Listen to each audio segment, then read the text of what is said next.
Yo, what's going on, y'all? This is Marcus Rosa, aka MAZUMA TV, back at y'all with some more boxing talk, man. Hope everybody's having a blessed, beautiful, positive, productive night. Hope you had a great day overall, man. I'm back at y'all with some more boxing talk.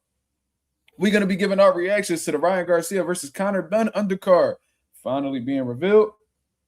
We're gonna be speaking about Floyd Schofield versus Lucas Bahdi being official with a venue to be determined.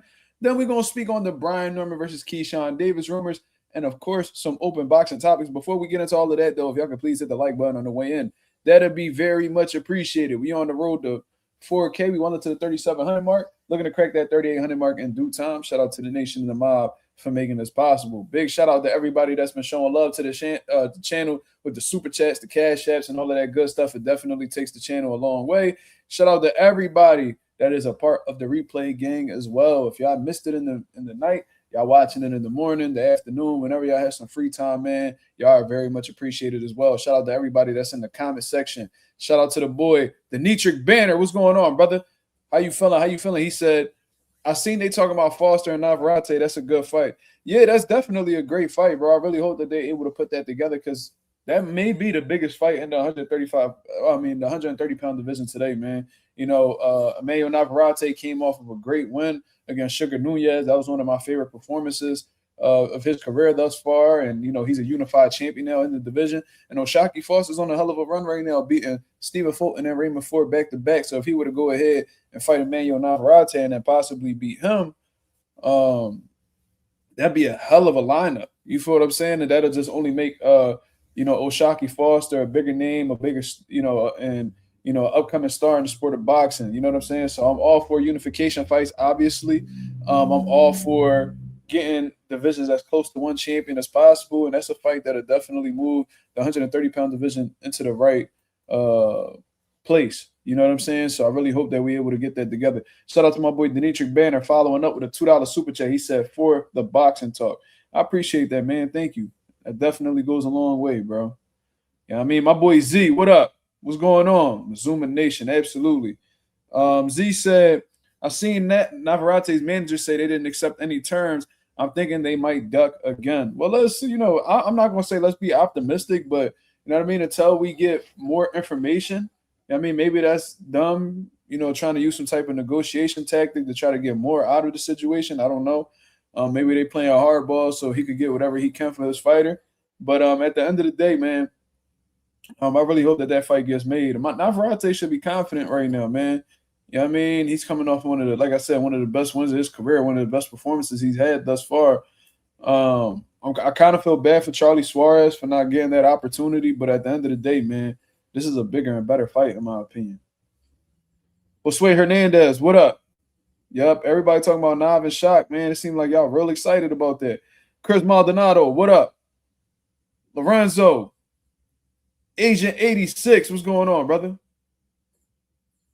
SOB TV, Marissa Alvarez, Dale 5350, he said Uptown, what's good? Oh, shit, okay, you from Uptown? We talking about Philly Uptown? Just to be clear, there's a lot of Uptowns, man. But if you're from Uptown, salute, brother. I'm from North, but, you know, salute to my Uptown brothers. I was living close to Uptown for back in, like, 2023. So I already know how they go. Salute to Uptown, man. Let me see. Who else? Jay Cash, what up? Shay. Jalil Aziz, what up? Yeah, I'm showing love today, man. I appreciate that. Jay, what up? Go 787. Shay said, you seen Devin Insta story, that boy big, pause. No, I hear what you saying, bro. They ain't nothing pause about that, for real. Yeah, he working, man. He's staying in shape. You know what I'm saying? He look like he's slowly but surely acclimating to the welterweight division. He's developing his welterweight frame. You feel me? So he's staying in shape. He's staying ready, so he don't have to get ready. That's what real fighters do.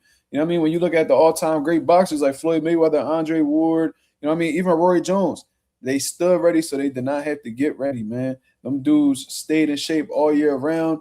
You know what I mean? Bernard Hopkins was another one. You know, to this day, Bernard Hopkins is walking around at the fight weight that he last competed at. You know, that's admirable. You feel what I'm saying? That's real discipline, man. A lot of people have discipline, but they ain't got that hardcore discipline like them goats do. So Salute. I see Zab Judah. He ain't boxing like 7 years or however long. Still in shape. Shane Mosley still in shape. You know what I mean, like you got to commend these dudes for that, man. Like that's not easy. You know what I mean? He said, "Yes, sir, Philly up top." Oh shit. Okay. Salute, brother. Salute. I was living up Elkins Park in like 2023. I lived there for like almost a year. You know what I'm saying? Well, a year. My lease was for a year, yeah. But I was up Elkins Park for a little bit. That's a little north of Uptown. So, but I used to have to drive through Uptown to get the north and shit. So I like it up there, man. It was dope. It was peaceful. You feel me? I really enjoyed that shit. Let me see. My boy Agent 86 with 1,000 jewels. With the jewels. 1,000 jewels. Salute, brother. Salute. Shout out. Let me know where y'all from, y'all. Let me know where y'all from. My boy just shouted out Uptown. Let me know where y'all from so I can shout out where y'all from. I know y'all take pride in where y'all be at. Shay says it becomes a lifestyle.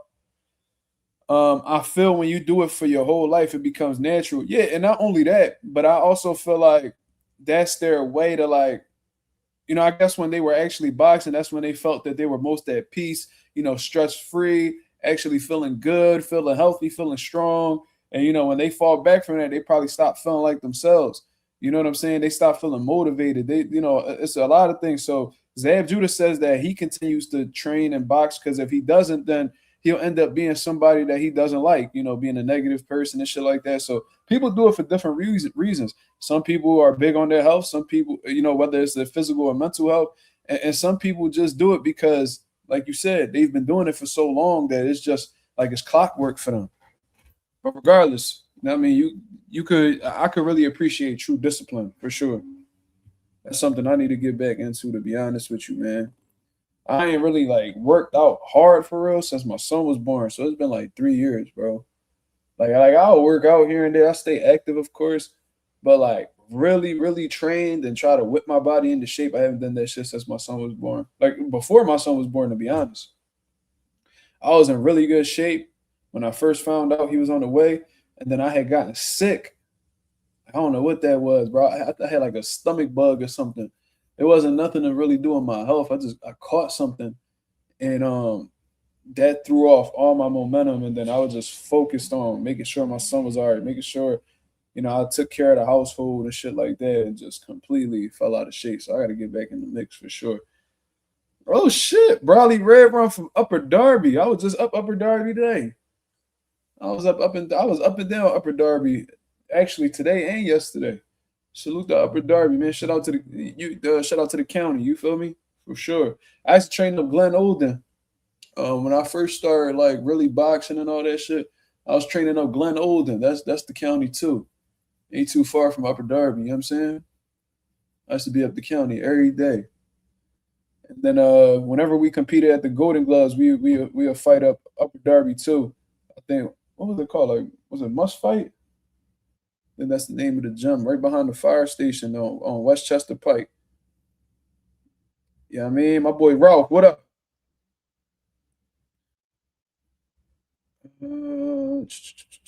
Sway said, Nah versus Shaq is my second most hyped fight of the year, right behind Zayas and Boots. Yo, man, look, that's I'm not mad at that. Nah versus Shaq is a slept-on banger. I wish casual boxing fans knew about that fight. Because, Navarrete, he's a solid name in boxing, but not enough for casuals know him. And Shaq is starting to pick his name up, with his name being tied to Shakur and shit like that. But,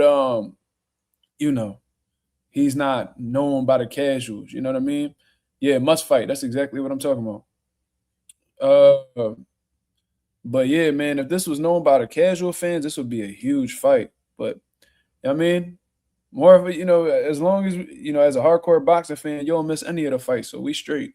You know what I mean? And my goal is to turn the casual boxing fan to a hardcore boxing fan just by watching this channel. You know what I mean? We all about pushing the boxing culture forward. My boy Z, what up? He said, what you think of Loma coming back? What do you think could be his best move going forward? It's a great question, Z. What I think about him coming back, that just adds more fuel to the 135-pound division if he's going to be competing there. Most likely he will be. I don't see him at this older age moving down in weight after being at 35 so long. So he'll probably be between 135, 140. Something just tells me it's going to be straight up 35. And he's going to be looking to shake some shit up in the division. Not only that, but you know, he's going as far as to say that he only wants big fights. You know what I'm saying? So between 30 and 35, I don't think he'll go to 40. So he'll either be between 30 and 35. He'll probably sit back and watch, you know, the winner of Navarrete and Shock. Maybe, you know what I'm saying? Maybe he's gonna be, you know, looking at fighting somebody at 35. You know, he gave Abdullah Mason his WBO title in Puerto Rico. Who's to say he ain't plotting on Abdullah Mason? We really don't know. We just gonna have to sit back and watch. But one thing that we do know is that Loma is back. He's looking to rumble. And he said he's only looking for big fights. Maybe that Gervonta Davis fight stroll back around the block. You know what I'm saying? There's a lot of fights that could be made, man. He has a lot of options, to be honest with you. Like, who wouldn't fight Vasyl Lomachenko? You know, is he like a fucking like a pay-per-view megastar? No, but he's a name. You know what I'm saying? And if you beat him, that just takes your resume to the next level, in my opinion. Why not? Only good fighters have beat Vasyl Lomachenko. You know what I mean? Even Orlando Salido, he was solid. You know what I'm saying? Even early on in Lomachenko's career when he lost to Salido wasn't no joke. If you slept on Salido, he was going to whoop that ass. You know what I mean? And Teofimo Lopez and, you know, at that time, T.O.'s still a good fighter. You know what I mean? Despite my criticisms and my dislike for him, you know, he is a good fighter. And then, you know, of course, Devin Haney, one of the best pound-for-pound fighters in the world. So, I mean, you beat Loma, that's just – you're going to associate yourself with, you know, some big names in the sport of boxing. Why not? That was Loma's second pro fight. And it looked like he was about to stop Salido at the end, too. But regardless, you know, Loma came back and did some extraordinary things. 3-division world champion, bro. So to answer your question, Z, what would be his best move? I think going down to 130. I think 130 would be, you know, an ideal weight class for him to go into, just because there's so many good fights that he could make there. But to be honest, I don't think he could go wrong with either 30 or 35 because it's smoke in both divisions. You know what I'm saying? So, you know, if Mordecai moves up to 140, you know what I mean, and vacates that IBF belt, don't be surprised if Loma finds a way to creep in, you know, finds a way to get that IBF title. You know what these dudes be about in the boxing game. These sanctioned bodies, they do whatever is in the best benefit of their pocket. So, you know what I'm saying? Don't be surprised, man. That's all I'm saying. Maybe he waiting for the Floyd Schofield and Lucas Bahdi winner. You know, Lomachenko gonna try to cook something up. That's for sure. He got something up his sleeve. You know what I mean? Lorenzo said facts. I said that for years. Loma's best weight is 130. It is. Like, I thought, like, even at 35, his body didn't look right. He looked like he was a little fat at the weight. I ain't gonna lie to you. Like, he barely had abs. You know what I mean? Vasyl Lomachenko at 126, in my opinion, was the most dangerous. He was a fucking monster at 126. But 130, it was just right. You know what I mean? He still was himself. You know, he was still clicking. But at 126, man, his feet and his hands just look a little bit faster at the weight. Maybe it was because he was younger. I don't know. But Loma was putting belt on niggas at 126.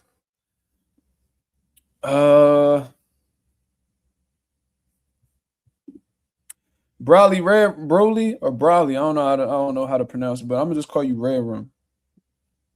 He said this is off topic, but I'll be wondering what happened to Mario Barrios. My fault. I'll be having a burp and shit.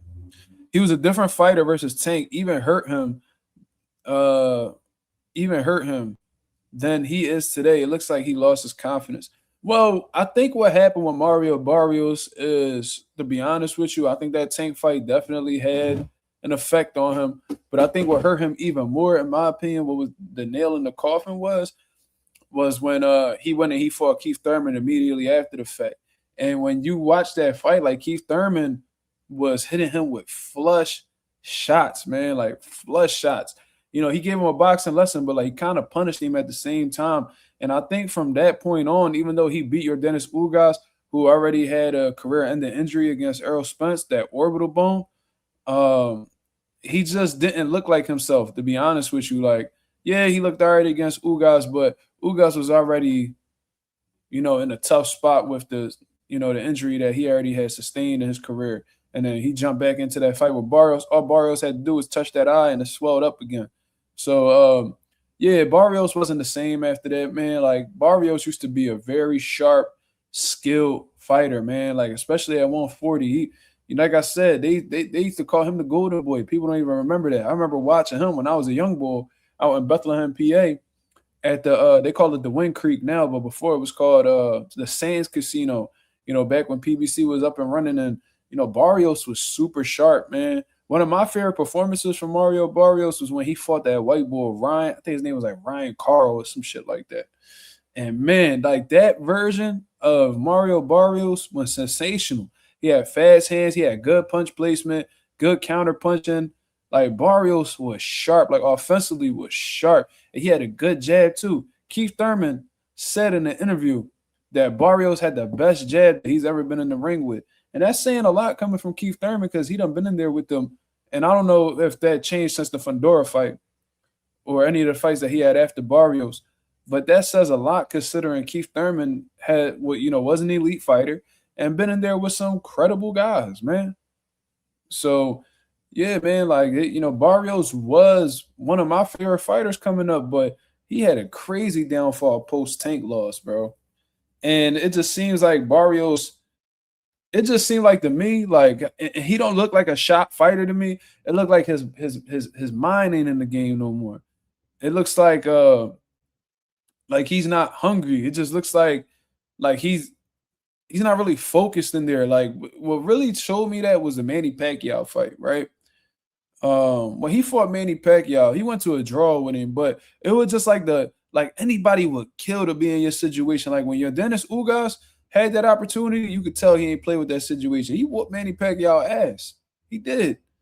He couldn't miss with them overhands, was rocking Manny Pacquiao and all that shit. Manny Pacquiao took 4 years off, which means he's an even more diminished version of the one that fought your Dennis Ugas.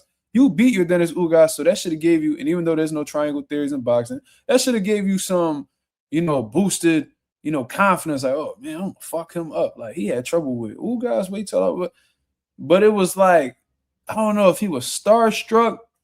I can't even say he. It couldn't had just been being starstruck because he did the same shit with Ryan. It's like there's no urgency. There's no like motivation to prove anything. He's just there. You feel me? Like that shit like was mind-boggling to me. I couldn't believe what I was watching. I see so many openings. And shit could be easier. Shit may look easier outside of the ring. All right, cool. But bro, there was so many opportunities I see Mario Barrios could have at least attempted to do, but he just wouldn't pull the trigger.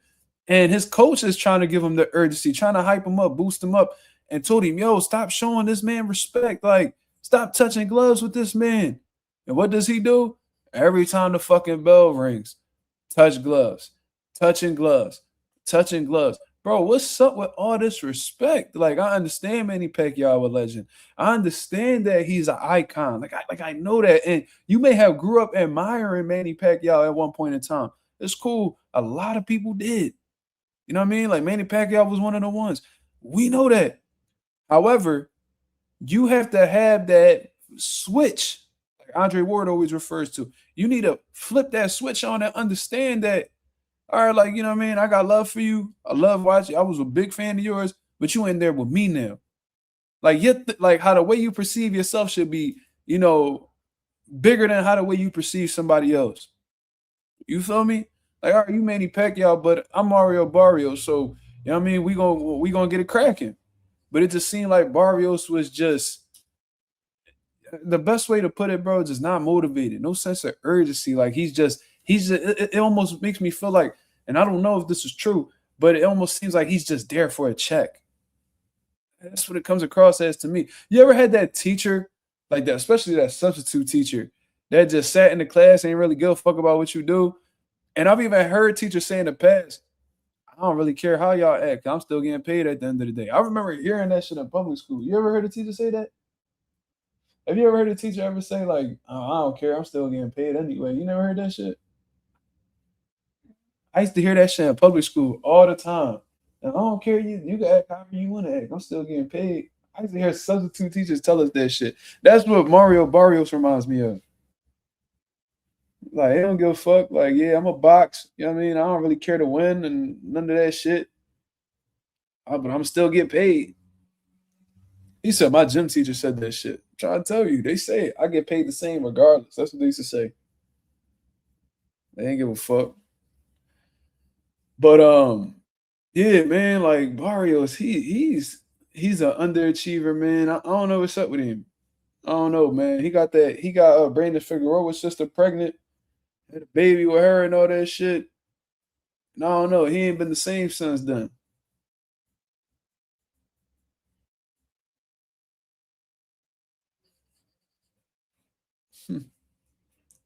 Yeah, man. Then with Ryan Garcia, like Ryan Garcia is the challenger, bro. And Barrios is low key popping his shit. He like, oh yeah, I'm gonna show him, blah blah. He gonna show Ryan this. He gonna show Ryan that. I think he even said he was gonna whoop Ryan ass, all types of shit. Man, Ryan had the easiest, bro. That had to be the easiest fucking title fight that I've seen in the last 5-6 years, bro. That shit was so easy. I never seen it. Like I've seen it, but like the way Ryan whooped Barrios, you would have thought he was the champion. Like if you would have just watched the fight, just off their confidence, you know what I mean, their aura, whatever the fuck you want to call it, their body language, like, and you didn't know who had the belt, you would think Ryan was just defending his title. You would have never known he was a fucking challenger going up against the champion. The way Barrios was fighting, you were like, yo, this nigga, he the champion? It was terrible. Terrible, bro. The Tank fight had an effect on him. I think Keith Thurman put the nail in the coffin, though. Because why the fuck? And I understand Keith Thurman was inactive and it probably was a good little payday or whatever. Bro, there's no way you get stopped by Tank and then in your next fight, moving up to 47, you're fighting Keith Thurman. Why are you fighting Keith Thurman coming off of a knockout loss? Keith Thurman ain't nobody to come back to off of a loss. You gotta get your momentum back. You gotta get your, you know what I mean? You gotta get back in the winning column. That's not smart, in my opinion. But anyways, man. Great questions, man. I wanted to speak on these things real quick.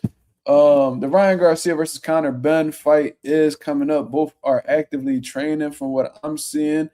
And it's looking like the undercard has been revealed. So let's go ahead and take a look at that undercard. And we're going to give our opinions as to whether this is a fire undercard or not. So let me go ahead and find this real quick. Where is it at?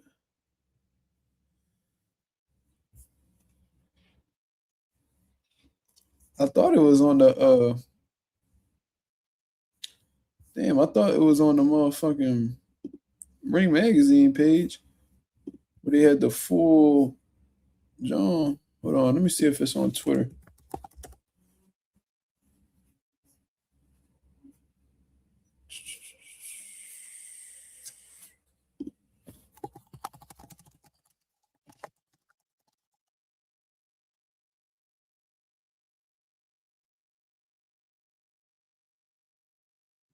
All of a sudden, I can't find it. That's so funny.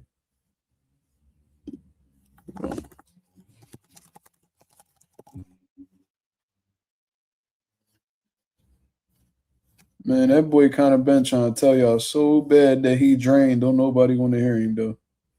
Because don't nobody give a fuck. That shit is hilarious to me, bro. Like, this is going to be my last fight at 147. That nigga struggling like a bitch, bro. But then when he weighed in 149 and a half, he was like, oh, I could have made 147. But now that he's trying to make 147, all of a sudden this will be my last fight at 147.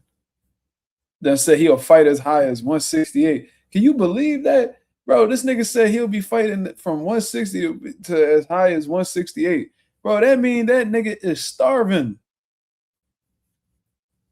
I ain't never hear a nigga who was about to compete at welterweight say that his next fight gonna be at super middleweight. That mean that boy is going through it in that training camp. He gonna leave a whole lot of fight in the gym. And I'm trying to tell y'all, Conor Benn gonna get knocked out, man. Y'all keep thinking I'm playing. Y'all overlooking that shit. I'm telling you, bro. Once Ryan hit him clean, as weight drained as he gonna be, that punch resistance is not gonna be there, man. You know what I'm saying? Like that punch resistance might be there when you fighting at 160 against Eubank, you taking all them big shots and all that. But bro, it's when you are at 147, when your body does not belong at 147,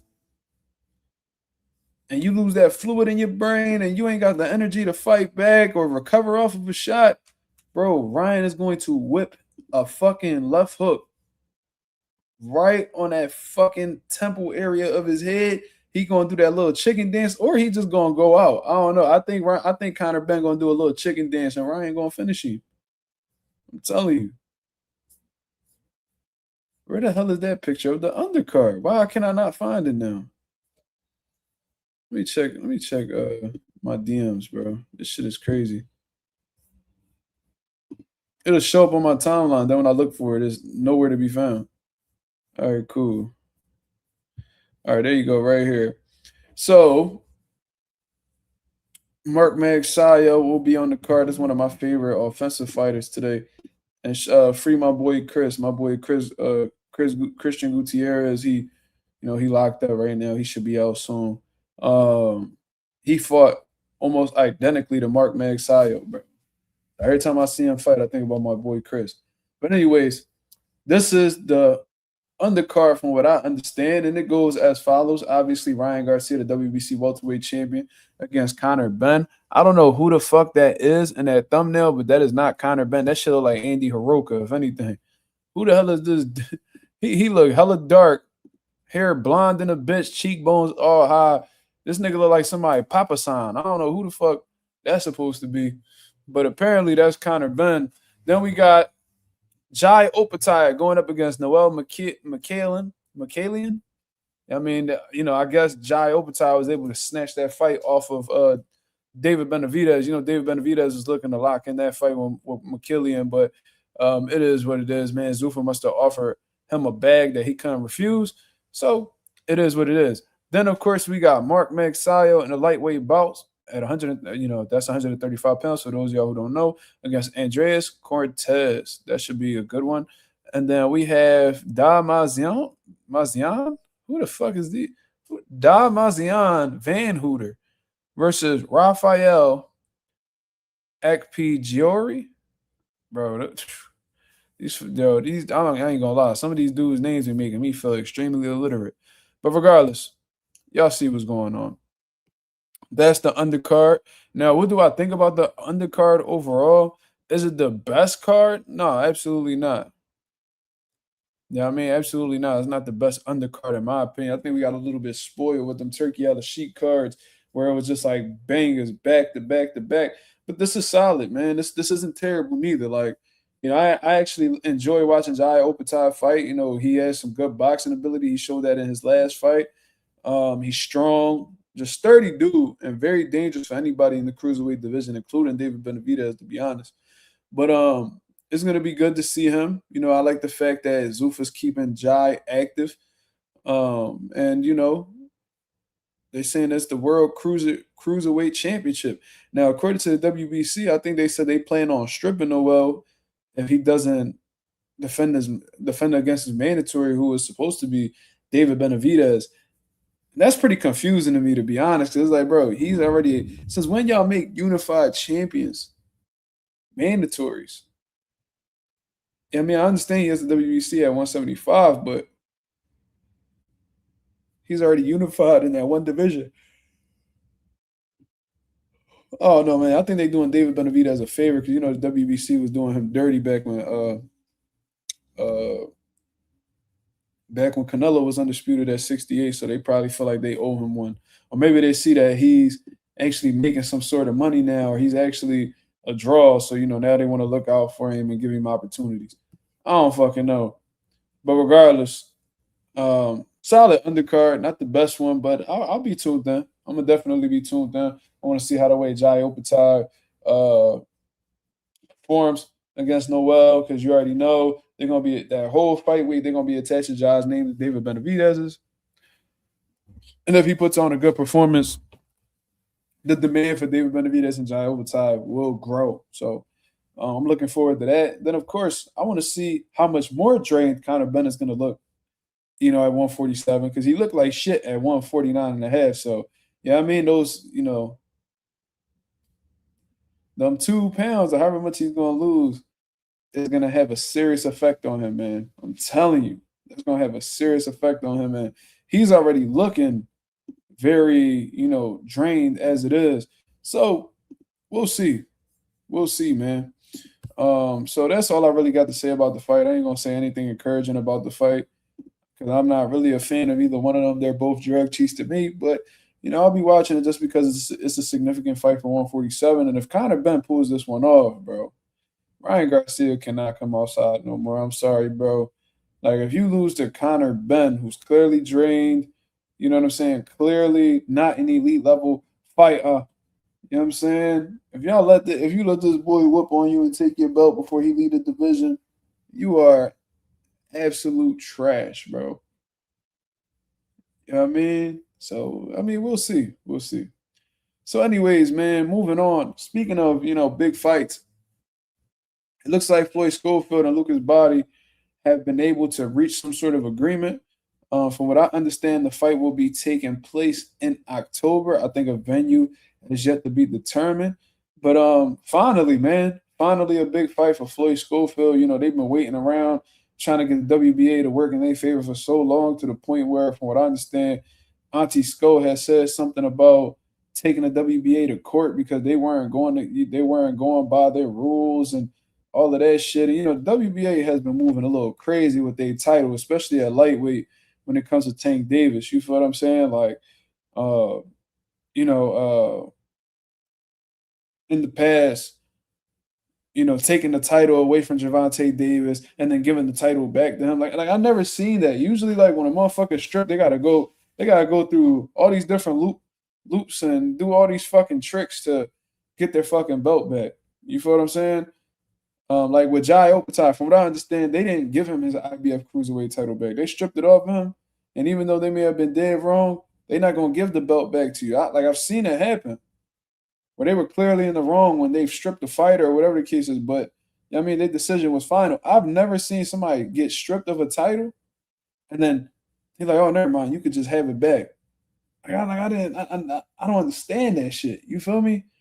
So they was giving the Schofields a run around and shit like that, and they just had him uh, as the number one guy for a little while. So they officially took the belt off the Tank. I think they put champion in recess, which is solid too. I guess that makes sense because he's a bit inactive right now, considering all the things he's got going on. And then Floyd Schofield and Lucas Bahdi going to fight for the belt. Now that's a good fight for both of them. You know what I mean?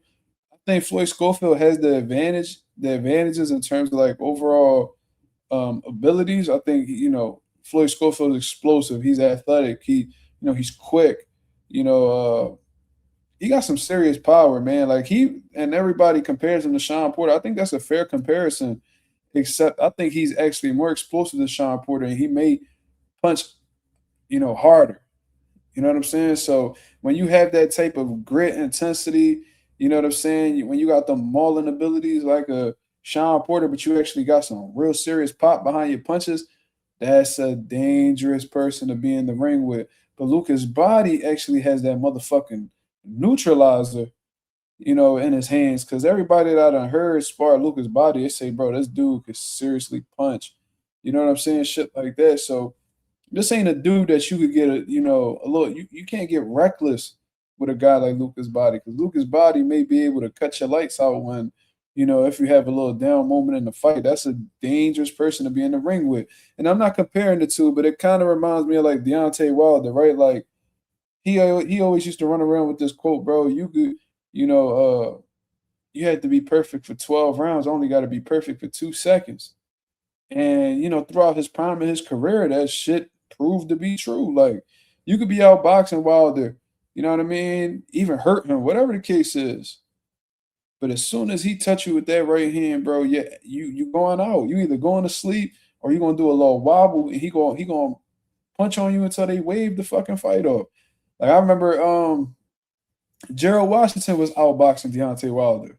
Boxing well. Wilder was getting formally outboxed. Wilder hit this dude with a fucking right hand, and it was all she wrote. It was all she wrote. Um, who else? I remember Luis Ortiz in the rematch with Deontay Wilder was doing this thing, outboxing Wilder, winning. Wilder lined him up with a right hand. All the fucking Jerry curl juice fell into the fucking the fucking fifth row of the building, and Luis Ortiz couldn't get up. Lucas Bahdi has that type of ability where he could be getting fried, and then he find a way to get a combination of land some flesh shit on you, and now you either looking up at the lights or your nose is on that motherfucking canvas.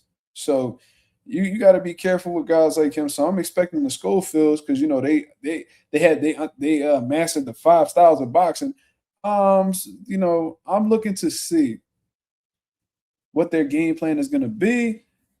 You know what I'm saying? Are they, because I think that Floyd Schofield, he shouldn't stray away from his explosiveness and his combination punching, his speed and all of that. But I think he needs to pick that in spots because the main thing is you don't want Lucas Bahdi to set his feet and get into a 50-50 exchange with you because what I'm gonna say is even though you could hurt him with the power that you have, because I believe Schofield can't hurt Lucas Bahdi. Lucas Bahdi has the power to hurt you. We've seen you get hurt by lesser guys, to be honest with you. So you got to pick and choose when to do that, man. So I would like to see Floyd Schofield be light on them toes, man. Give him that in and out movement. You know what I mean? And when Lucas Bahdi overcommit with a shot, you know what I mean? You get out of range to make him miss. And then you can make him pay with the counter punches, man. I want to see. I want to see what them 5 styles of boxing is like. I want to see if you really got that shit down packed because the dad been pumping up his son so long. You would think this motherfucker Floyd. You would think that Kid Austin, the best thing since sliced bread out this motherfucker. So we gotta see what he's talking about. Now this is the time where you gotta back up all that talk. You say your son's the standard because everybody kept asking him for sparring and he's beating up everybody in sparring. And you already know what my quote is, man. When motherfuckers is bragging about shit they did in sparring, it's because they have not accomplished shit in the sport of boxing just yet. And that holds true to somebody like Floyd, Kid Austin, because, young, definitely got some great abilities and shit like that, but hasn't really done anything notable lightweight today. You know what I'm saying? So this is the moment where you have to prove it. All-time great fighters have had that first title fight. And some of them came up short, like Bernard Hopkins came up short his first title fight against Roy Jones. And then you have ones that put on crushing displays in their first title fights, like Floyd Mayweather when he fought Gennaro Hernandez, Felix Trinidad when he knocked out Maurice Blocker, I think in like 1 or 2 rounds. So we got to see what you about, man. You got to rise to the occasion. And as great as you say your son is, he has to prove it that night. And if he struggles with a Lucas Bahdi, has a controversial fight with Lucas Bahdi, or even loses to Lucas Bahdi, then respectfully, your son is not who you think he is. You know what I'm saying? Because if he's as great as you claim him to be, he'll knock out Keyshawn. He'll beat up. He'll whoop on Abdullah. He'll knock out Shakur. Right? All that gangster shit. Even talking shit about Tank. All that gangster shit you talking about, bro. There's no way that you can't beat a Lucas Bahdi. If you claiming that you're gonna do this, you're gonna do that to all these elite level guys, but then can't beat a Lucas Bahdi, that means you full of shit. You're all talk, and your son is not as good as you claim him to be. So that's just my take on that whole shit, man. Yeah, Ralph, if Ryan allows Conor Benn to go 12 rounds with him, because, bro, I'm trying to tell you, like, Conor Benn is going to look like absolute shit in that fight. Bro, he looked shitty against Regis Prograis.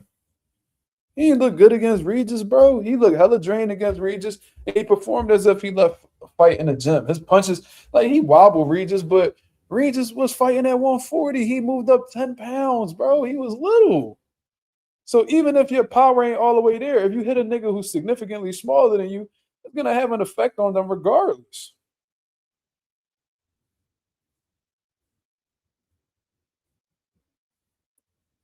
Artman says he's a promoter. I don't know why people are tripping. I don't know if you're referring to me, brother, but all I'm saying is, as a promoter, if you're selling a product, you got to make sure that that product is as good as you say it is.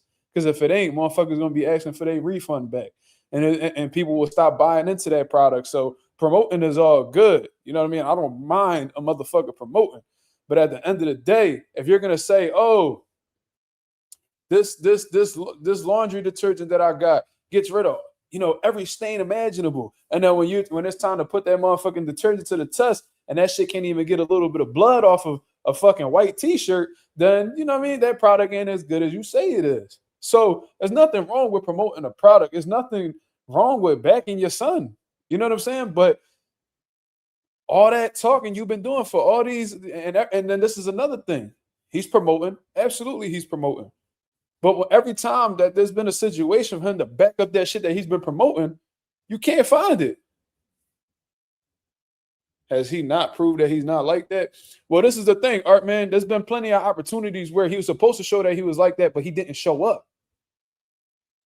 That's the problem. Every promoter bigs up their fighters, yes. But how are we going to be able to take this product serious when every time we're supposed to see exactly how well this product is supposed to work, it's nowhere to be found?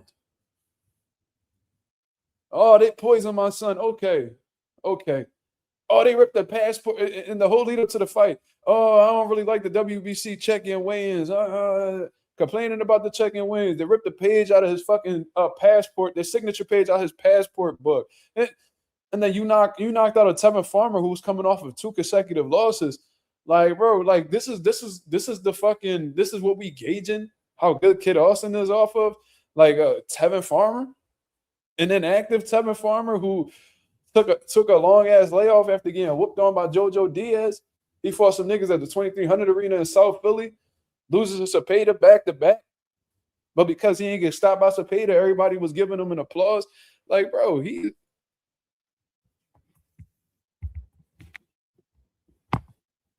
that's what we measuring Kid Austin off of.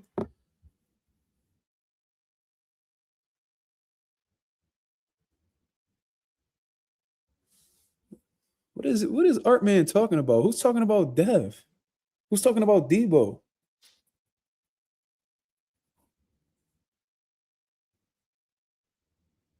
I don't even understand this. He told you that his product is Debo, and the last man that you thought was 50-50 fight took his tail, making that Debo talk sound really real. I don't even know what you're talking about, bro. No, we're not talking about Devin. We was talking about Kid Austin. You gotta catch up, brother. Not at all. Devin already proved himself. Like the product sells itself when it comes to Devin Haney. He proved himself. You know what I'm saying? I was confused as shit. What is he talking about? Devin already done let you know it was real. You said his son. Oh yeah, there's a lot of father-son duos in boxing, though, man. We was talking about T.O. and T.O. Sr. We was talking about Kid Austin and his pop. And we wasn't talking about Devin Bill today, but since you bring it up, I mean, the Devin product is very much real. Absolutely. I would never go against that. If I was to jump out here and be like, oh, man, Dev ain't proved nothing, bro, that's hating, bro. He already done. He earned his stripes, bro. Yeah, we don't gotta talk about him. I'm speaking of Dev though, I need to understand what's going on here with Dev, man. Dev need to get in the ring, man. This shit is getting a little tiresome at this point. I ain't gonna lie to you. And I know it's not Dev's fault. You know what I mean? Dev and them trying to get the shit going. They trying to get these big fights. But at this point, it's like, damn, y'all need to get at least one nigga to sign. Like, I ain't gonna lie. Like, at this point, I'll be okay with him fighting Jack Catterall, bro. Like, look, he tried to make the Keyshawn fight. We all seen what happened. They was going towards the Shakur fight.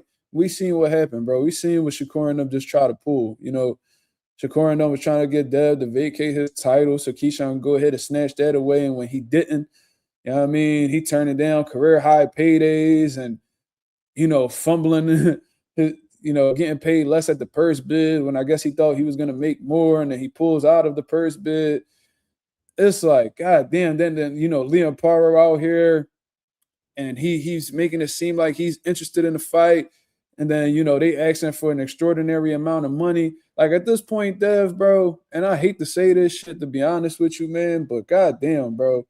Like, these dudes be acting so funny when it come to Dev, bro. It just sounds like these niggas want you to take a pay cut, bro. These niggas do not want Devin to make no money.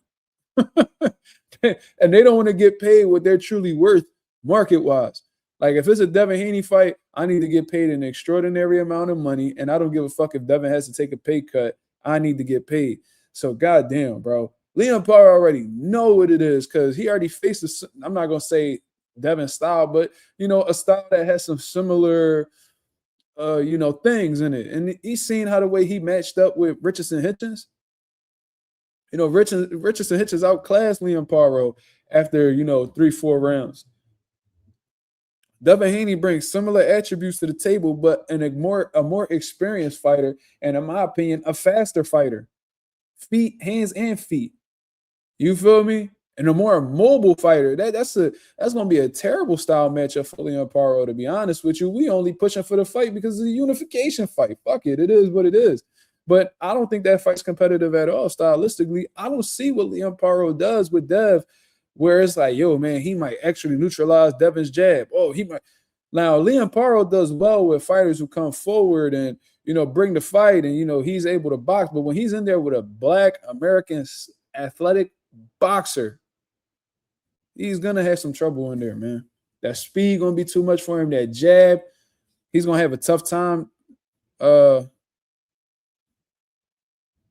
Why do you think that, Mark? They be so weird with Dev. I don't know why. Because the reality is Devin Haney's a tough style for anybody in boxing. Like, have you seen Devin Haney fight? Devin Haney is a tough outing. The motherfucker is super quick. He got good reflexes. He got a world-class jab. He got fast hands. He got fast feet. He got counterpunch. He's experienced. He's not a small guy for the weight class neither. He has long arms. Like, he has a lot of things that it gives a lot of guys fits, and he's experienced. I don't know if I said that already, but he comes in phenomenal shape. He's disciplined. And it's not like he gonna run away from the smoke neither. I seen this man get off the canvas multiple times, hurt like a bitch against a PED user, and kept rumbling. And what was crazy was the rounds Devin didn't get knocked down in, he won the rounds, even concussed. Like, Devin is a fucking dog. And I know y'all don't want to hear that, the haters and all, but the nigga's a dog. Like, I ain't never see Ryan Garcia do that. I seen this nigga get touched on the liver against Tank and ain't get up till it hit 10. I seen this nigga get punched one time by Rolly Romero and went into survival mode for the remaining rounds. I seen this man take PEDs because he didn't like his chances against Devin Haney. That's what I saw. But that's the nigga y'all admire. You feel what I'm saying? Devin is a tough style for anybody in boxing today. Even if they beat Devin Haney, hypothetically, it's going to be a tough outing. That's not a cakewalk for nobody in boxing today. He's not going to be. Can he be beat? Yes, but everybody could be beat. So that's not a knock on Devin Haney. Anybody could be beat. But are you going to have an easy time doing so? No, you're going to have to earn your money fucking with Dev. Yeah, Dev, he stepped up to the plate when he was hurt. I seen niggas get hit with way less. I seen niggas get hit with way less and fold, quit in the corner, all types of shit. People say Devin is chinny. I don't think Devin chinny at all. If Devin was chinny, he wouldn't have been able to get up. I seen him actually show a chin because he kept getting up. Motherfuckers who chinny go to sleep, like go out. Have no legs and they're falling all over the ring. And that's what I determine to be chinny. But if you're getting knocked down, like if you're hurt, anybody could get hurt. So if we're just going to equate motherfuckers getting hurt to being chinny, then guess what? Miguel Cotto chinny. Canelo got hurt by Miguel Cotto, brother. I guess he chinny. Terrence Crawford got hurt against Gamboa. I guess he chinny. Jerron Ennis got wobbled by Xander Zayas. I guess he chinny. Just call everybody chinny. Muhammad Ali chinny. I seen him get hurt by Joe Frazier. I see, you know what I'm saying? Like all the great fighters that we mentioned, they all done been hurt. Floyd Mayweather done got hurt. He chinny.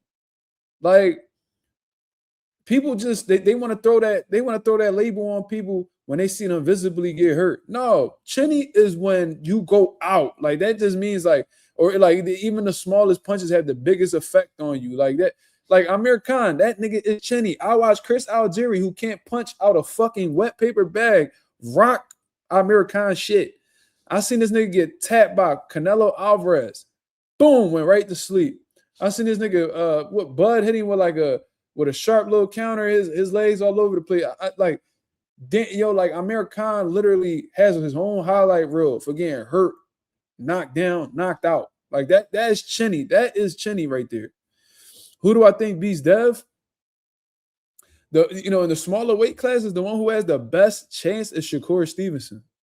He has the best chance, and even that is a tough fight for Shakur because Shakur hasn't fought nobody as of yet who's as rangy as Devin Haney, has a good jab like Devin Haney, has speed, has a speed and quickness like a Devin Haney. That's going to be tough for him. That's going to be tough for him. But, Devin Haney might have a tough time touching Shakur with that jab. And if he can't land that jab, who's to say that he's going to get the rest of his offense off? So that's an interesting fight. You know what I'm saying? I think Shakur is a fucking monster. Fighting on the inside. I think Devin Haney lacks some inside fighting game. That's what I personally believe. I don't think his inside game is that good. So Shakur could take advantage of that. But in order for him to fight on the inside successfully against Devin Haney, he's gonna have to neutralize his jab. Can he neutralize his jab? I don't know. That's why that's a great fucking fight. I love that fight. Out of the small guys, it's Shakur. That's the only one to me. You feel me? 140, 147. Or 144, whatever the fuck you want to call it. The bigger guys, Boots. I think Boots destroys Devin Haney. That's just me. I don't see Devin jabbing and moving for 12 rounds without Boots running them into some hot shit. And Bill admitted that I think he admitted a while back that Boots would be like the toughest puzzle to solve and shit like that. Like they know, like Bill's intelligent. He didn't get his son this far being a dummy. He understands styles. He knows what his son does well with. He knows what he struggles with. And I think Boots is all wrong for Dev. You know what I mean? But I think Devin could beat a lot of these guys, bro. And they know it. That's why they act so funny with him. The shit is different when Devin Haney, like Teofimo been prolonging this fight for I don't know how long. He don't get criticized enough for it, in my opinion. This nigga dodged that $8 million payday. What he did was worse than what Keyshawn did, to be honest. What is that noise?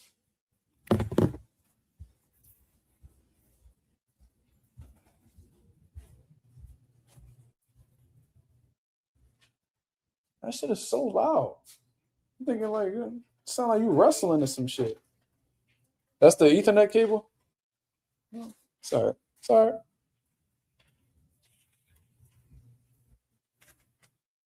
Yeah, Rolly didn't want to fight Devin either. He's like, I'll never fight Devin.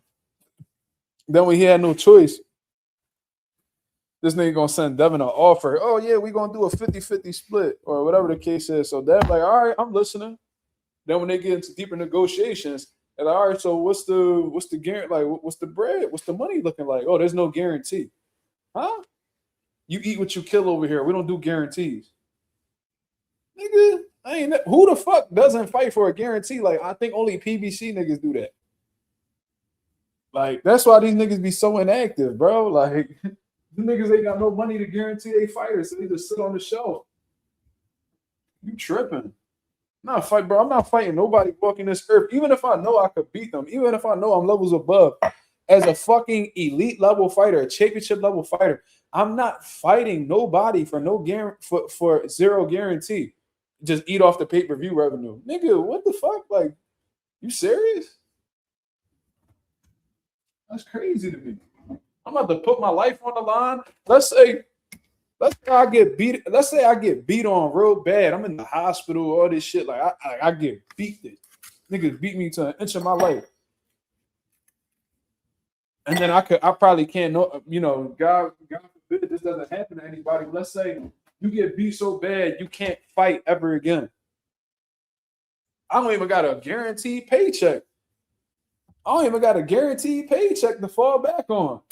To be like, damn, well, at least I got, 3 million in the bank, or at least I got 6-7 million for this fight. You know what I'm saying? I actually made some money. No, I gotta sit back and wait for these pay-per-view numbers to stack up to see how much money I actually got. Like, get the fuck out of here, bro. PBC niggas say that they still ain't get checks from fights that they fought 2 years ago. You tripping. I need all my money. By the time I walk out this motherfucking arena after this fight, I better have my motherfucking money. You tripping.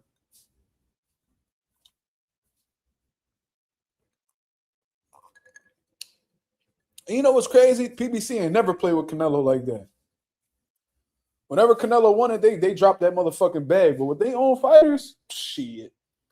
Niggas, them niggas can't rub together 2 quarters for their motherfucking fighters. But with Canelo, by the time Canelo left that motherfucking arena, that shit was already wired to his account. Ain't that some shit? I ain't played like that with Floyd neither. John, they want to play with the guys who helped build PBC. Danny Garcia sat on that shelf, I don't know how fucking long. Then when they brought him back, he got punched on by a fucking middleweight Eris Landy Lara, who was putting everybody to sleep. The fuck? Nigga, Earl Spence took motherfucking 3 years off. Nigga shot the bitch. They're gonna throw him in there with Tim Tszyu strong ass.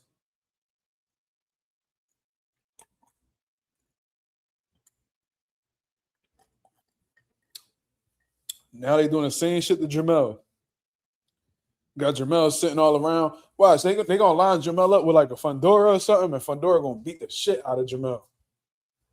They're like, damn, what happened to Jamel? He ain't the same. Nigga, no duh, nigga. Good.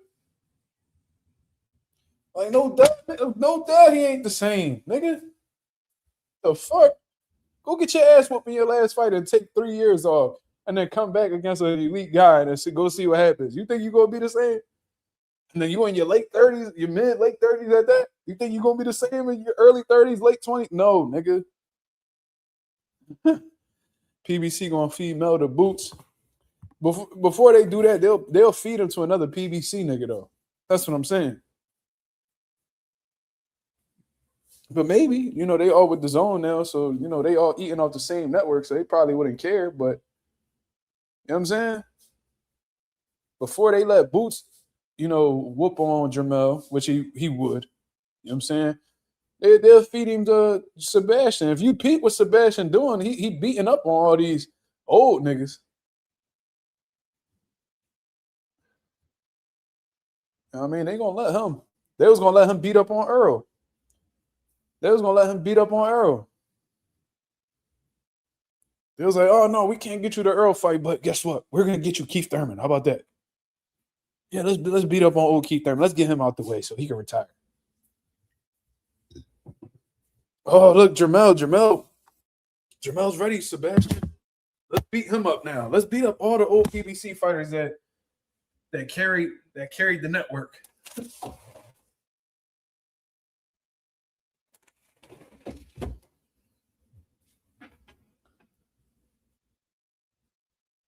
I think Boots picked Keith to beat Fundora. I don't know why, man. I was rooting for Keith. I wanted Keith to pull it off, but I was telling y'all, man, that's an uphill battle, bro.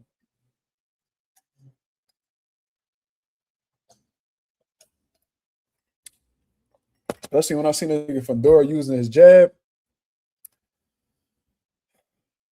Keith got good movement, good boxing, but nah. He ain't got them reflexes to make Fundora completely miss that jab and come off with a counter. He not like Boots in that way. He not like Boots at all, to be honest. He's athletic, but he ain't got that speed, that twitchiness, like that fast twitch like Boots. So he can't make Fundora pay for that shit. That reach difference was crazy. Bro, Keith Thurman's like 5'6", bro. Like, he's small, man. Like him and Pacquiao look like they was the same height. He gonna throw him in there with a nigga who damn near a foot taller than him. Or yeah, a foot taller than him. He's 6'6". Keith Thurman like 5'6". You know they always try to add an inch or two on a fighter. Like they're gonna tell they was running around saying that who the fuck Kurt Scooby. They was putting his stat sheet up, during the fights last Friday?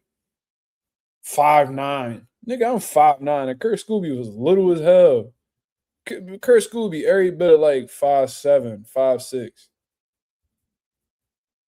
Muscular as a motherfucker though. Strong. You can tell you strong as shit.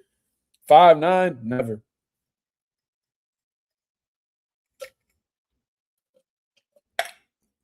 They'll say Canelo was 5'9". Nigga, no, he not. Why y'all always like niggas is not 5'9", bro? Niggas don't even be 5'8" for real.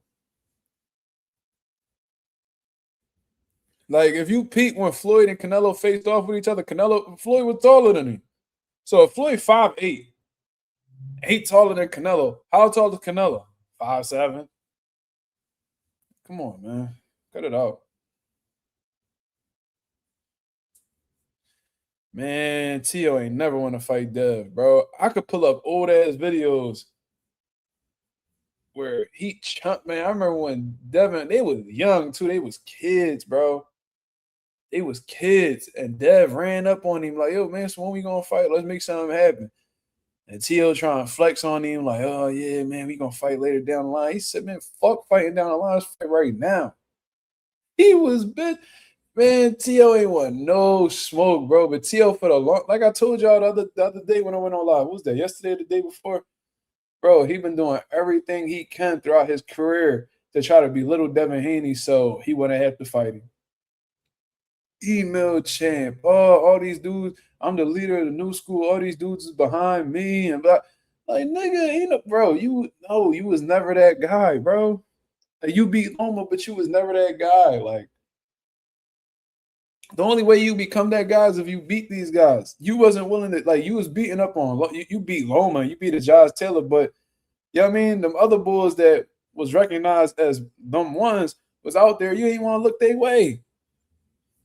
T.O. was chilling, bro. You know what I'm saying? T.O. was chilling. You know what I mean? He was a cool personality. This nigga used to have good little, celebration dances and all of that. Beating up on dudes, getting nice knockouts at lightweight and all that.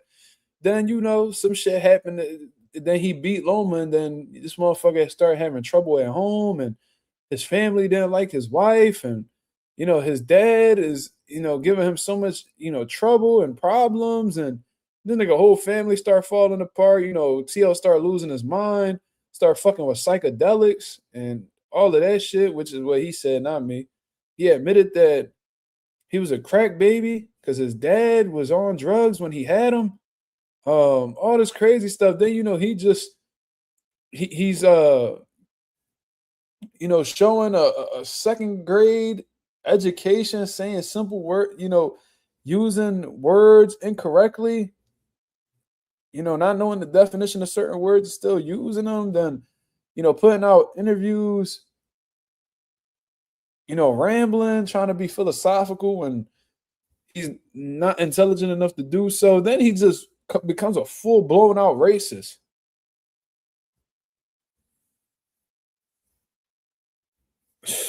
Shit was crazy. Keith said he was just getting started, so unfair stop. Nigga, the ass whooping was just starting. The referee saved you, cuz. That's what happened. Josue said, Dev got the smoothest path to undisputed at 47. I think he put his belt to ass on Tio, Ryan, and Rolly. Well, this is my whole thing. Stylistically, yeah. You know what I'm saying? He still got to, but we got to see how the way he match up with Ryan, man. Like if Devin, that's how we really going to tell whether he's in the right mental space or not, because let's keep it real. You know what I mean? I never give Ryan Garcia credit for this, but one thing that is apparent was that was a very traumatizing situation for Devin Haney.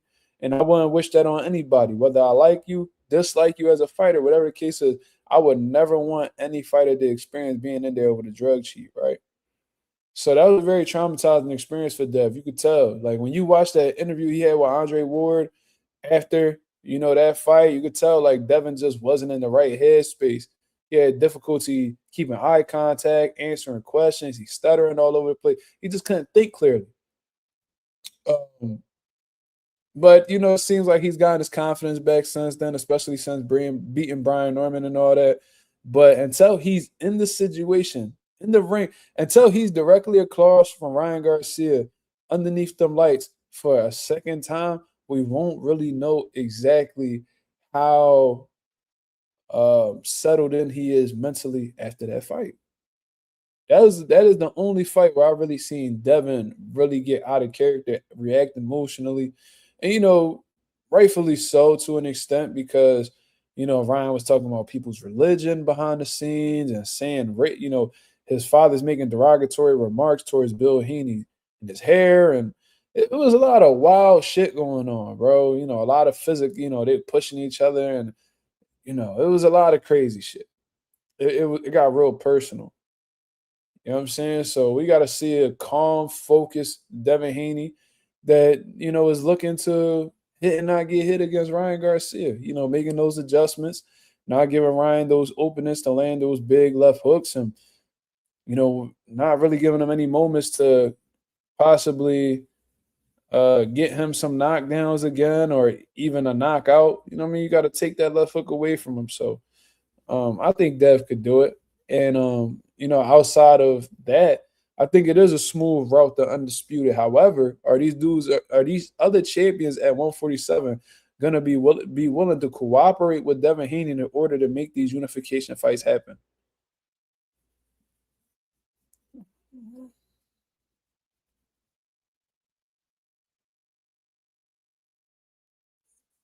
Wait, what?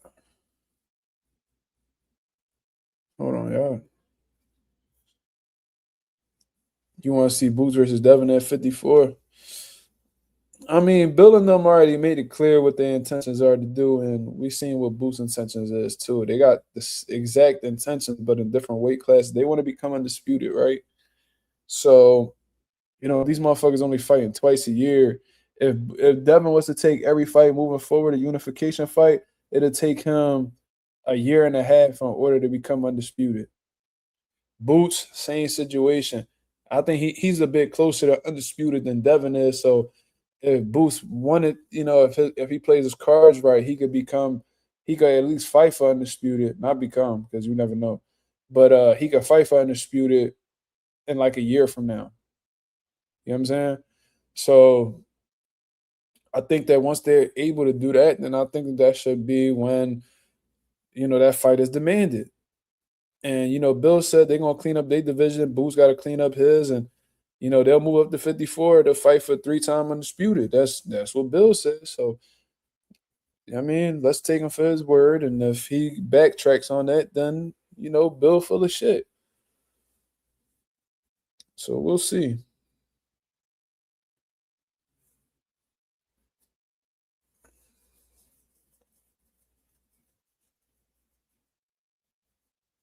Mm. Who got suspended for a year? Devin didn't get suspended for a year. Ryan got suspended for a year. They just happened to come back at the same time.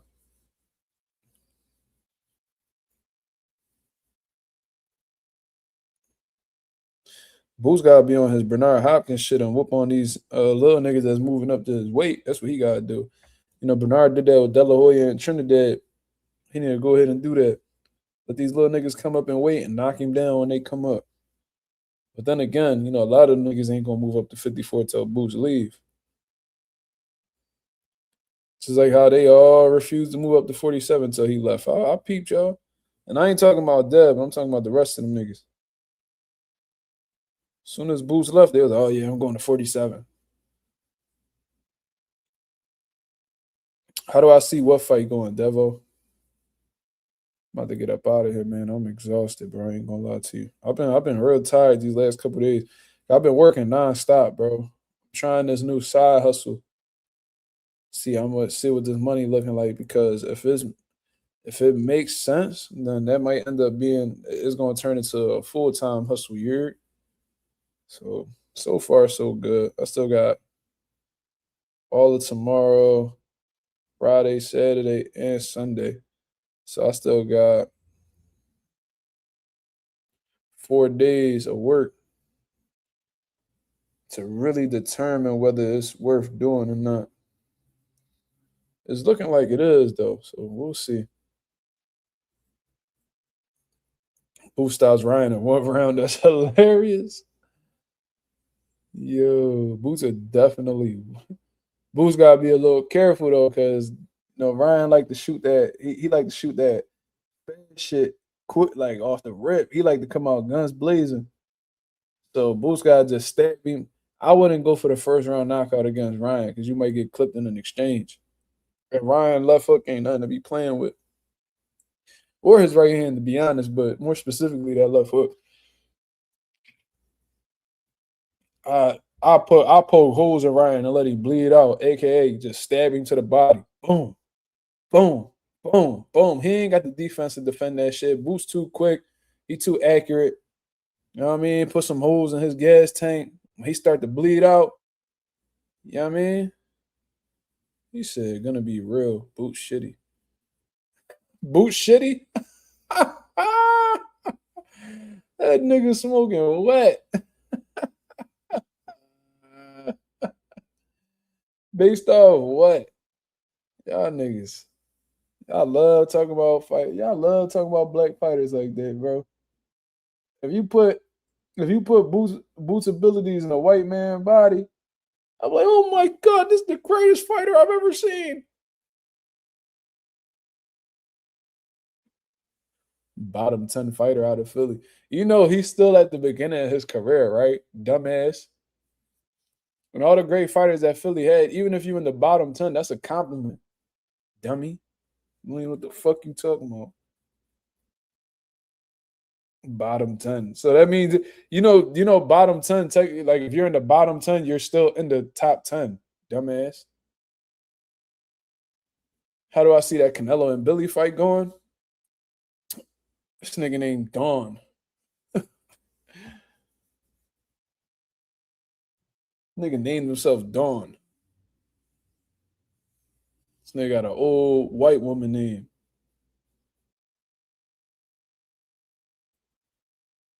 Everybody I know named Dawn make a fire-ass macaroni salad. Yeah. This nigga Dawn commented on my comment section with a motherfucking Coach bag on his lap. Straight blade.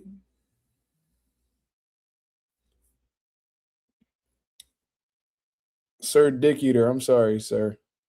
I'm sorry that Boots was my favorite fight. I know you hate it. Sorry. Hold on, but how do I see the Canelo and Christian and Billy fight going? I think that fight harder than what people are making it seem, man. For Canelo to be coming off of a loss and taking that Christian and Billy fight, I ain't gonna lie, that's a tough fight to come back to. I ain't gonna lie, but I see Canelo still, he's actively training, he's working. You know what I'm saying? You can tell Canelo still loves what he does, man. Salute to Canelo for that. Christian and Billy's a tough style for Canelo, man. I try to tell y'all, at 68, Canelo don't got the best gas tank. He don't like to work at a high pace. He likes to take his time and then pick it up in the later rounds. That's what he usually does. You know what I'm saying? And he like to walk forward with a high guard and walk his opponents down and stuff like that. Christian and Billy ain't gonna be going for that shit. You know what I mean? He ain't gonna be going for that shit. And Billy gonna be punching in combinations. He has phenomenal conditioning. He punches hard. He's strong. This is gonna be like a James Kirkland type of fight for Canelo Alvarez. And if you see how the way that fight went, Canelo had to basically get out of character in order to get rid of James Kirkland early. He had to step on the gas early, land those big shots, hurt him, then get him up out of there. This may be a similar situation, except Christian and Billy ain't going to be going out like no fucking James Kirkland. You know what I mean? I've seen this dude take flush shots, big shots from fighters and continue to move forward, still be a dog. You know what I mean? This is a dude that has better punch resistance. So This is, can Canelo beat Christian and Billy? Yes. I mean, he does have the tools and the experience to land the harder, cleaner shots and it's all that stuff. But, shots are going to be coming back.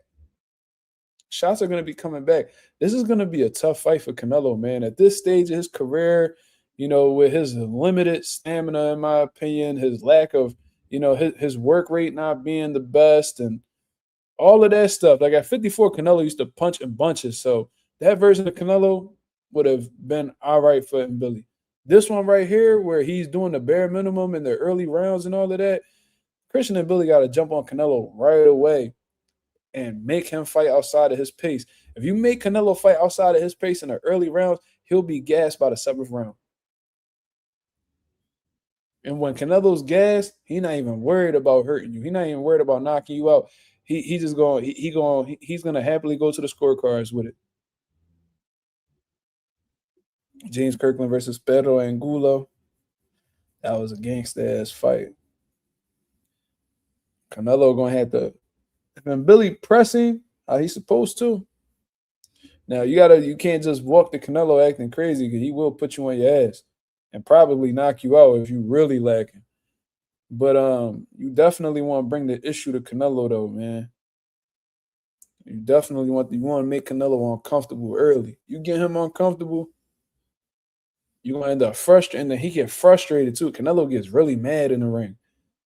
And he, when you emotional, when you frustrated all like that, and you throwing big shots and you missing, you're gonna fatigue physically and mentally. So Billy could do it. He can't be acting all super respectful with Canelo neither, because he's gonna take advantage of that all day. Is Canelo good on the back foot? Well, we rarely ever see Canelo on the back foot. That first fight with Triple G, we saw it and we seen that was a controversial type of fight. But when you seen Canelo actually pressing forward with Triple G in the rematch, you've seen better results. So, realistically, how many years do you think Canelo has left fighting? I'm going to say 2. I think after 2 more years, Canelo will be done. I think Canelo just trying to get these last little bags, get a couple more trophies on the shelf, and then he going to kiss the game goodbye. That's what I think. He said Canelo shitty too. Yo. This nigga Dawn talking crazy. So who good then, Dawn?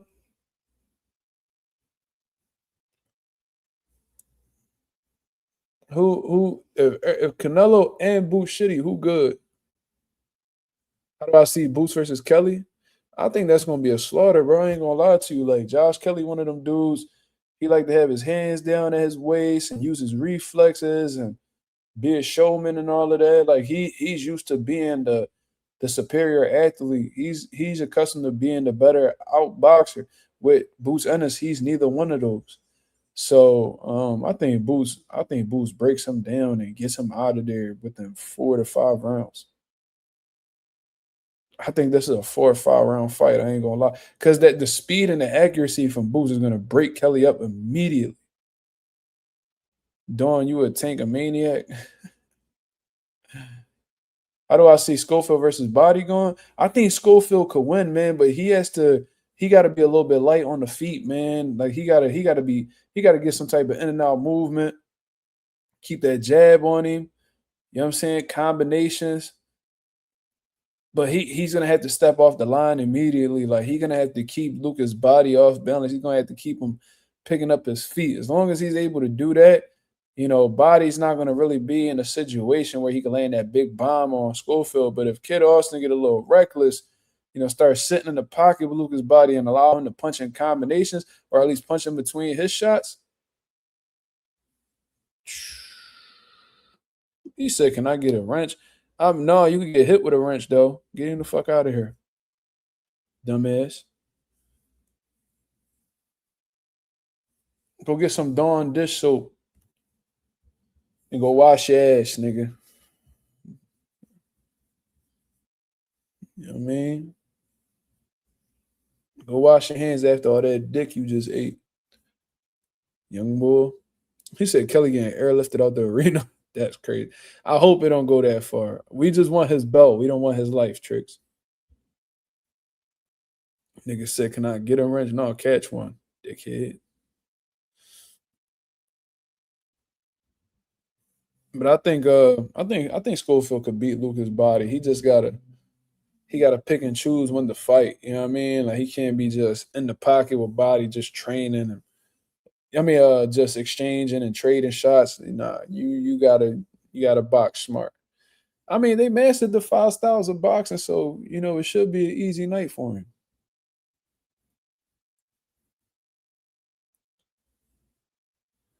So we'll see. Y'all got any last questions before I get up out of here, y'all? I got a long day tomorrow, man. So I didn't even check my phone. Yo, I ain't checked my phone all day today. That shit crazy, bro. I usually be on my phone all day, but I've been working so crazy. I ain't even look at my phone. I got a bunch of DMs. I ain't gonna lie. I ain't even read none of them Jones. I was just reading them so they could stop popping up on my notifications. Peep your last comment. Navarrete versus Shock. I'm rocking with Shock, man. I'm rocking with Shock, but Navarrete, if Shock gets his little macho bag and try to rumble with Navarrete, that'd be the dumbest shit he'll do. Navarrete, like if they get into a shootout, bro, Navarrete gonna clip him, bro. I'm trying to tell you, if Shock boxes how he knows how to box, if he fights this fight intelligently, he can outclass Navarrete. But even then, that's gonna be tough. Because Navarrete throws so many and then it's hard to prepare for somebody Navarrete. Like he got a unique style, man. His punch creativity is unique. His punch selection is unique. The way he's able to throw punches from weird angles, that's unique. His conditioning, his body punching, his aggression. He's tough, man. He's tough. It's a tough fight. That's a tough fight for both guys. Don't be surprised if Navarrete pull that shit off, bro. I'm telling you. Navarrete make me nervous. Not gonna lie. But I'm rooting for the boy Shock. I really hope he can pull that off. I think he can win. It's all about the approach, though. It's all about the approach. Hopefully he don't try to shoot it out with him. That's what I hope he don't do. I hope he don't try to shoot it out with Navarrete, because Navarrete a gunslinging ass nigga, that's for sure. It said Kelly's ring walk gonna be longer than the fight. That's crazy. Peep your last comment. All right, I'm gonna check. He said, I'm surprised we haven't heard any update on Collazo versus Sandoval. Hope it's happening. Yeah, I don't know what's up with that. I seen my dad was telling me about it because he really be keeping up with, the island and what's going on with the Puerto Rican fighters. But the last time he spoke to me, he said the fight was gonna happen. So I don't know, man. That's a good question. I'm gonna do some research on that. If Shock wins, that I got him as fighter of the year, hands down. I agree. I think he's already a candidate just based off of beating Cool Boy and beating Raymond Ford back to back. I already think that he's a strong candidate. However, if this motherfucker beats Cool Boy, which I think that was at the end of last year, but if you beat Raymond Ford, who was a top contender at 130, former world champion, then you go ahead and you wash Emmanuel Navarrete, who's a unified champion in the division. Then you got 3 of the major titles at 130. Come on. Come on, man. Yeah, Shock gonna get that Mazuma TV award. That's for sure. He gonna become fighter of the year. The fighter of the year shit's still up in the air, man. I ain't gonna lie to you. It ain't nobody really, Benavidez is a strong candidate for what he did to Zordo and all that. But nobody's a shoo-in for fighter of the year yet. That's for sure. Navarrete rehydrates to 147 and Shock is small. Shock is a small dude. I ain't gonna lie. He is small. So when I be hearing him talk about he'll go up to 140, I'm man, that's the machismo in that nigga. Like he know he ain't big enough for 140. But fighters gonna fight. What can I say? Oh yeah, NUA's up there for that Nakatani win. That's probably the most significant win of the year thus far in terms of significance. 2 pound for pound level fighters, and NUA pulled that shit off like I knew he would.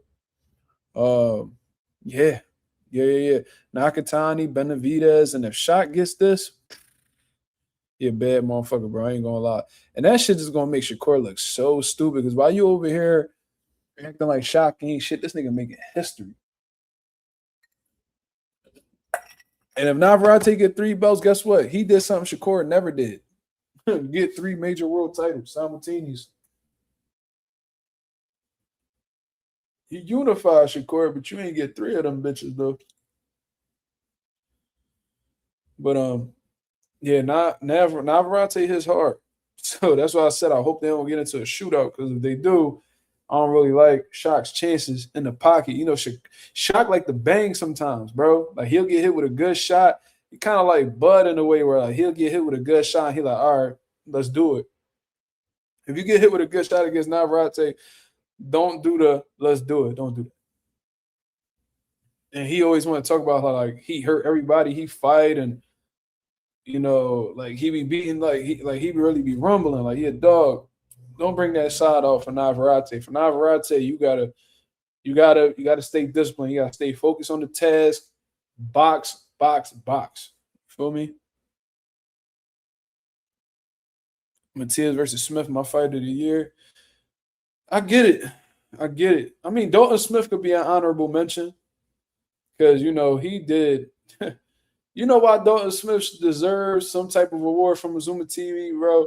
That motherfucker in the lead up to the fight, he found out that his fighter was on PEDs. They let the fight go regardless. This nigga went to Madison Square Garden, I think. He went somewhere in New York, where it's all Puerto Ricans. He flew all the way out from the UK to him and his homies. Everybody was doubting him. They said he was the underdog. They said he couldn't do it. This nigga walked into Puerto Rican territory against Subriel Matias, who's a WBC junior welterweight champion of the world, who just tested positive for PEDs, and this nigga killed somebody in the ring before, and you go in there and you knock him out. That's so fucking gangster, bro. That's so fucking gangster. That's why when they had like that 45-minute victory speech in the ring after the fight, I wasn't even mad at it because they done went up against so much shit in that fight, and they still came out with the dub, bro. Dalton the gangster, bro. I ain't gonna lie, man. I would like to talk to Dalton just so I can tell him, yo, bro, you a motherfucking gangster, right? Dalton Smith should be more appreciated than Conor Benn. I agree. And he may very well be more appreciated. It's just Conor Benn is more popular. Just because you're more popular means that you're more appreciated. But one thing I can say, Tricks, as of right now, he's more accomplished. So that's all that matters. I wouldn't give a fuck who appreciate me. I'm doing better than you. I don't give a fuck to be appreciated as much as you. I'm doing better than you. Why the fuck I don't care about appreciation, nigga? I care about legacy. I'm winning, cuz. But anyways, man, I'm going to get up out of here. I appreciate everybody that came through and show love as always. If y'all can go ahead and hit the like button on the way out, that'd be very much appreciated. I'm going to go ahead and catch up on some Z's. I'll be back at y'all with another live, 10:30 p.m. Eastern Standard Time tomorrow to continue cooking up on what's going on in the boxing world. Until then, hope you guys have a blessed, beautiful one. I'm up out of here, man. Peace.